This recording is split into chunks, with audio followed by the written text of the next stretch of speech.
We all know those famous words. We hold these truths to be self-evident. But have you ever wondered what actually happened to the original Declaration of Independence after it was signed?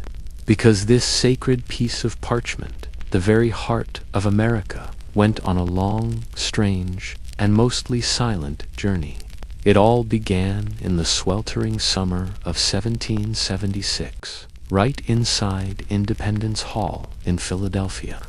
The ink was fresh, the signatures still wet from the quill. For a short time, it hung proudly on display, a bold symbol of courage and rebellion against a king.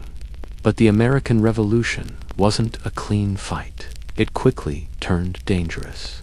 Armies marched, cannons roared, and cities burned.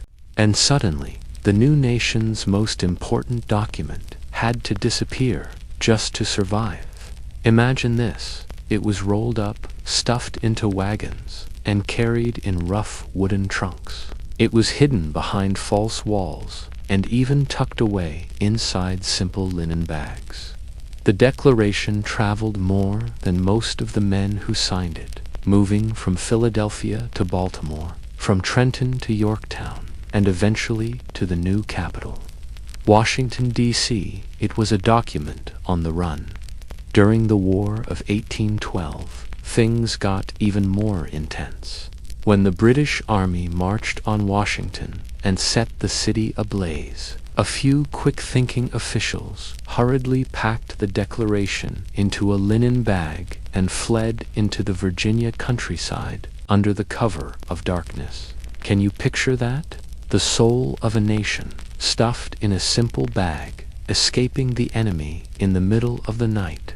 It's a scene straight out of a movie. As the years passed, the document began to show its age. The iron gall ink started to fade. The delicate parchment turned yellow and brittle. But the words, those powerful, world-changing words, refused to die. They held their ground. Finally, in 1952, after more than a century and a half of wandering, it found its permanent home. Today, it rests at the National Archives in Washington, sealed in a case of bulletproof glass, protected under soft argon-filled light. If you ever get the chance to visit, you'll notice something remarkable. The document is dim, fragile, and the signatures are faint. But it's still there. It's still alive. Because the Declaration isn't just a piece of paper, it's a living heartbeat. A quiet whisper through time that reminds us freedom is fragile, but it endures. It's a story that once had to hide in the shadows, but now stands proudly for the entire world to see. Thanks for watching. If you enjoyed this piece of history, don't forget to like this video and subscribe for more stories you might not know. See you next time.